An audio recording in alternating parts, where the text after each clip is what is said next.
लेकिन उन्होंने बोला हमारे दरवाजे पे अगर 10 लोग बैठेगा तो हमारी इज्जत चला जाएगा, बेइज्जती हो जाएगी हमारी। ठीक, बेटी का दूसरा शादी करने में बेइज्जती नहीं होता। तो इनके वाइफ का चोरी छुपा कर इनसे शादी कर दिया था, उल्टे उसके बाद इनको खुलेआम धमकी दिया जाता है कि जो करना है करो, जो उखाड़ना है उखाड़ लो।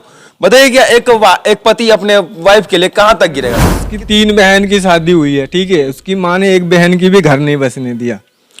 एक बहन की शादी हुई, वो किसी और के साथ भाग गई। अपने सास को नहीं बताया कि आपने बेटी का शादी किया या फिर हमको भाड़े पे भेजा है बेटी को? अपनी पत्नी से पूछा तू शादी मेरे से करी या मेरे पैसे से, तो उसने खुल के सीधा बोली कि मैं तेरे पैसे से शादी। अभी हम मौजूद है मुजफ्फरपुर के मुसहरी में, और जैसा कि यहाँ पे अभी हमारे साथ देख सकते हैं कि भाई है जिनकी वाइफ कुछ साल पहले यहाँ छोड़ के चली गई, और इनकी वाइफ का जैसा इन्होंने बताया अभी कि इनको जानकारी मिली कि इनकी वाइफ का दूसरी शादी हो गई है, वो भी बिना तलाक के, जबकि हिंदू रीति रिवाज में तलाक नहीं होता। उसके बाद भी इनका बिना तलाक के इनकी वाइफ का दूसरी शादी कर दी जाती है इनके ससुराल वाले के तरफ से।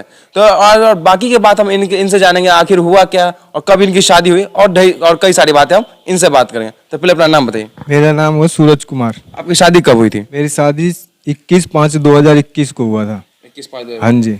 अच्छा बताइए कि अरेंज मैरिज था कि लव मैरिज था? अरेंज मैरिज था, सब कुछ एकदम गांव के रीति रिवाज के साथ हुआ शादी।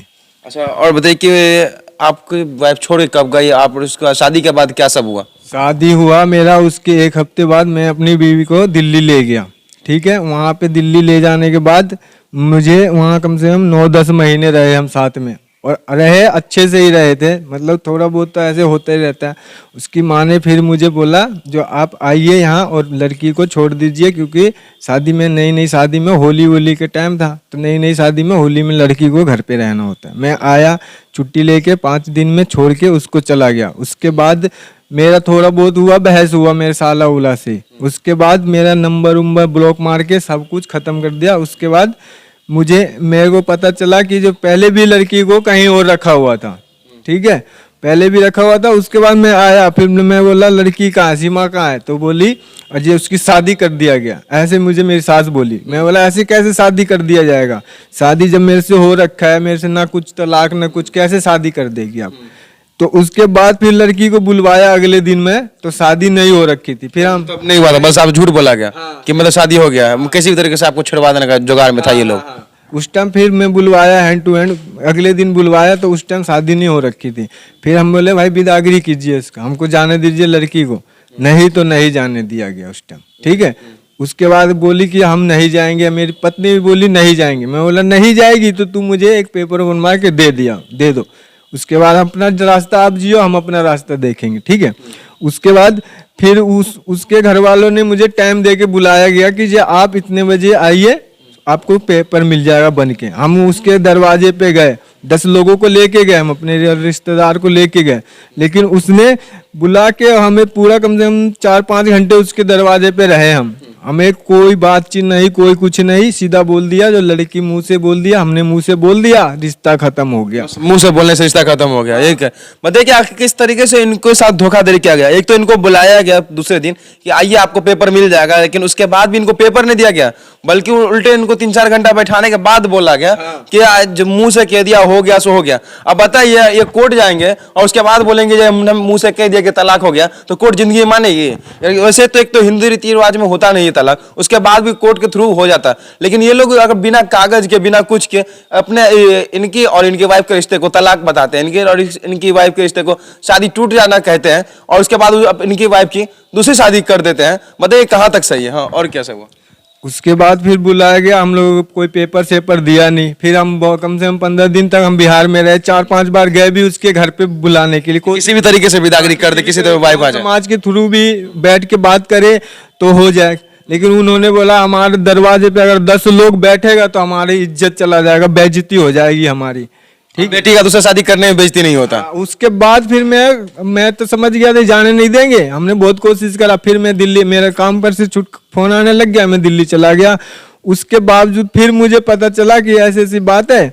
उसके बाद मैं आया, मैं अपनी मामी से एक बार कंफर्म करवाया, फोन करवाया अपने साला के नंबर पे, और साला के नंबर पे फोन करवाया तो मेरी मामी यही बोली कि जे क्या है, क्या मैटर है, पूछी उससे। उसने सीधा जवाब दिया कि हमें कोई मतलब नहीं है, हमने शादी बहन की कर दिया, बाकी जो आप लोगों को करना है वो कर लीजिए। मतलब कि ये आपका साला बोला? हाँ, मेरा साला राहुल। मामी को? हाँ। कि शादी हमने अपनी बहन ने कर दी, आपको जो करना है। हाँ, जिसको जो करना है, जिसको लेके आना है, मेरे दरवाजे पे आए। मतलब एक तो चोरी, ऊपर सीना चोरी। हाँ। बताइए कि एक तो इनके वाइफ का चोरी छुपा कर इनसे शादी कर दिया था, उल्टे उसके बाद इनको खुलेआम धमकी दिया जाता है कि जो करना है करो, जो उखाड़ना है उखाड़ लो। बताइए क्या एक पति अपने वाइफ के लिए कहाँ तक गिरेगा, कितने बार इसका अपने ससुराल जाएगा, कितने बार वहां पर जाकर बैठार करेगा, और उसके बाद भी ये रखने के लिए तैयार है। और इनके मामी द्वारा जब फोन किया जाता है तब इनको कहा जाता है, इनके मामी को कहा जाता है कि हमने तो अपनी बहन की शादी कर दी, आपको जो करना है वो कर लीजिए। तो उसके बाद आपने क्या किया? उसके बाद हम क्या करेंगे, हम गांव के सरपंच उरपंच के पास गए, हम पंचायत की वो बात, किसके सरपंच के पास गए? उसी गांव के सरपंच के पास गए। हमने आवेदन दिया लिख के, जब पंचायत में बात करवाई है कि क्या अगर शादी कर दिया है तो हमें भाई प्रूफ बना के दे दो कि हाँ शादी कर दिया गया, ठीक है, अपनी जिंदगी वो जिए, हम अपनी जिंदगी जिएंगे। तो पंचायत के लिए हमने वो आवेदन दिया, तो उसने मानने से इनकार कर दिया जी हम कोई पंचायत नहीं करेंगे, जिसको जो करना है वो कर लीजिए। पंचायत को भी मानने के लिए तैयार नहीं है। उसके बाद मैंने फिर दूसरी आवेदन वही सरपंच के थ्रू ही दिया, थाने में दिया गया, ठीक है जी, क्योंकि पहले दिया उसने रिजेक्ट कर दिया। फिर उसी सरपंच साहब के तरीके से मैंने आवेदन दिलवाया कि हमें तो ये पता भी नहीं, कंफर्म नहीं है कि जो लड़की की शादी होगी, ठीक है जी, नहीं हुई।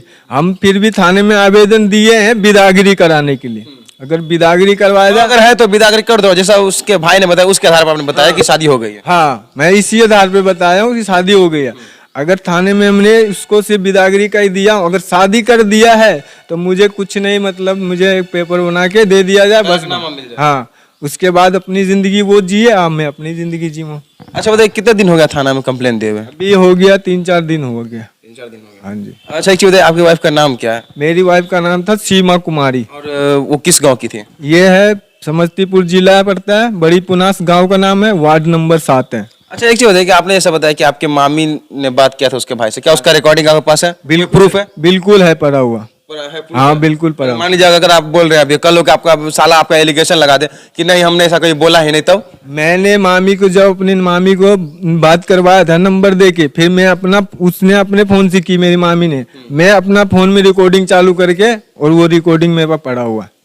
हाँ। देखिए आपको मालूम है कि आपके दोनों का अलग होने का कारण क्या था? उसकी माँ ने तो मुझे 20,000 की डिमांड भी करी, जो 20,000 रुपये कमाता है तो पैसे दो 20,000। मतलब कि कमाने के बाद ससुराल में पैसा दे, क्या अपना घर नहीं है, अपना परिवार नहीं संभाल सकते? बताइए कि इनकी सास इनसे पैसा मांगती है, बल्कि इनको अपना वाइफ को पैसा देंगे, अपने परिवार को पैसा देंगे, अपने घर में पैसा लगाएंगे, लेकिन नहीं, इनके सास को पैसा चाहिए। शायद इनको यही बात है ना। के घर में एक और है, इसके घर में इसकी 3 बहन की शादी हुई है, ठीक है, उसकी माँ ने एक बहन की भी घर नहीं बसने दिया।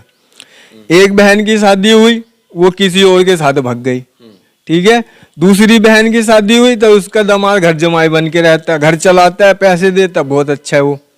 मेरे से शादी हुई तो मैंने पैसे दिया नहीं, बस यही होगी। अच्छा, आपके अपने मतलब कि उनका कहना था कि पैसा हमको दो, सीधी बात बोला 20,000 के महीना दो। वही ना, मैं हमको दो, वही तो 20,000 दो, या जितना भी कमाता हमको दो। बिल्कुल हाँ। अच्छा क्यों आपके मम्मी पापा नहीं है? नहीं, मेरे माँ बाप बचपन में गुजर गया था, मैं नानी के यहाँ ही पला बड़ा हूँ। मेरे मामी और मौसी के थ्रू ही शादी ब्याह हुआ था यहाँ पे। बताइए कि इनकी सास चाहती है कि ये जितने भी कमाते हैं वो इनके ससुराल वाले को दे, इनके अपने सास को दे, लेकिन अपने घर में नहीं लगा, अपने घर को आगे नहीं बढ़ाए। बताइए कि ऐसे ऐसे औरत ही अपने बेटी का जिंदगी बर्बाद करती है। कहते हैं औरत घर की लक्ष्मी होती है, लेकिन इनकी सास तो ऐसी लक्ष्मी की दूसरे अपने जमाई का लक्ष्मी छीनने पे लगी हुई है। उसकी लड़की जब दिल्ली में थी ना, तो फोन पे यही बात बोलती थी, अगर तेरे को पैसे देगा हाथ में कमा के रहियो, और नहीं तो पेट पालने की वहाँ कोई जरूरत नहीं है। मतलब कि आदमी अपने घर में पैसा रखे तो पेट पालना, हाँ। और सास को दे पैसा तो मतलब कि घर चलाना। पैसे दे तो वहाँ रहने की जरूरत है, और नहीं दे तो पेट पोषने पालने की जरूरत नहीं है वहाँ पे। ऐसे ऐसे बात बोलते। आपने ऐसे तो नहीं कहना चाहिए, कहता हूँ आपने अपने सास को नहीं बताया कि आपने बेटी का शादी किया, या फिर हमको भाड़े पे भेजा है बेटी को? अपनी पत्नी से पूछा तू शादी मेरे से करी या मेरे पैसे से, तो उसने खुल के सीधा बोली कि मैं तेरे पैसे से शादी की हूँ। खुल के बोली थी वो, खुल के बोल दी कि हमको पैसे से दिल्ली में खुल के बोली थी। तो बोली नहीं आपको पैसा कमाने का तो बहुत सारा रास्ता, क्यों नहीं उस रास्ते पे चले गए? इसी में क्यों है? इसमें कब? तो अपनी बीवी मानता था, मुझे क्या पता, इतने ऐसे मैं बोल भी नहीं सकता। बीवी मानता था, अब उसके मानो, अब तो शादी वादी हो ही गया था, अब तो बीवी भी नहीं है मेरी, बताइए कि एक पति अपने पत्नी को किस हद तक मानता है कि उसे सही से मतलब कि उलट पुलट जवाब भी नहीं करता, ना ही उतना उसको उस तरीके से शोषण करता, बल्कि औरत ने आजकल मर्द का शोषण करने का एक ट्रेंड चला दिया है। और वही शोषण के शिकार ये भाई भी हुए, इनके वाइफ ने भी इनका शोषण किया है, इनकी सास भी इनको मेंटली टॉर्चर करती रही है, इनके साला भी अब इनको गाली गलौज और धमकी बराबर देते रहते हैं। आखिर सोचिएगा ऐसे ऐसे लोग समाज में धब्बा है कि नहीं है, ऐसे ऐसे लोगों को समाज से सजा मिलनी चाहिए कि नहीं मिलनी चाहिए। इनकी वाइफ अगर शादी कर ली है तो इनको तलाकनामा मिलना चाहिए और इनको क्लियरली इनको न्याय मिलना ही चाहिए। न्याय जिसने चोरी छुपके से शादी वादी करवाया उसको मैं चाहता हूँ कार्रवाई हो उसके ऊपर। उसके ऊपर कार्रवाई हाँ, चाहे कोई भी रहे। हाँ कोई भी रहे, चाहे वो मेरी सास हो, मेरा साला हो, साली हो, या उसकी मेरा साडू हो, या उसका कोई भी हो। एक उसका चचेरा भाई भी है, उसमें बहुत इन्वॉल्व है वो। जैसा कि ये बता रहे हैं कि अगर उनकी वाइफ की दोबारा शादी अगर हो गई, दूसरी शादी अगर हो गई है, तो ऐसे इनके पूरे परिवार के साथ साथ जिस लड़के ने शादी किया उसको भी सजा होनी चाहिए, क्योंकि उसको भी तो कहीं ना कहीं मालूम होगा कि तो ये इनका शादी पहले हो चुका था, क्योंकि शादी चोरा छिपा के नहीं बल्कि सब जानता है, पूरे समाज में होता है शादी, और उसके लड़के के पास ही पक्का कोई ना कोई जानकारी होगी तभी शादी किया होगा। चलिए इस सब के बारे में आप लोग क्या सोचते हैं, और इन भाई के साथ जो हुआ है इस घटने के बारे में आप लोग क्या सोचते हैं, और ऐसे ऐसे औरत को क्या क्या सजा मिलना चाहिए, जरूर कमेंट कीजिएगा।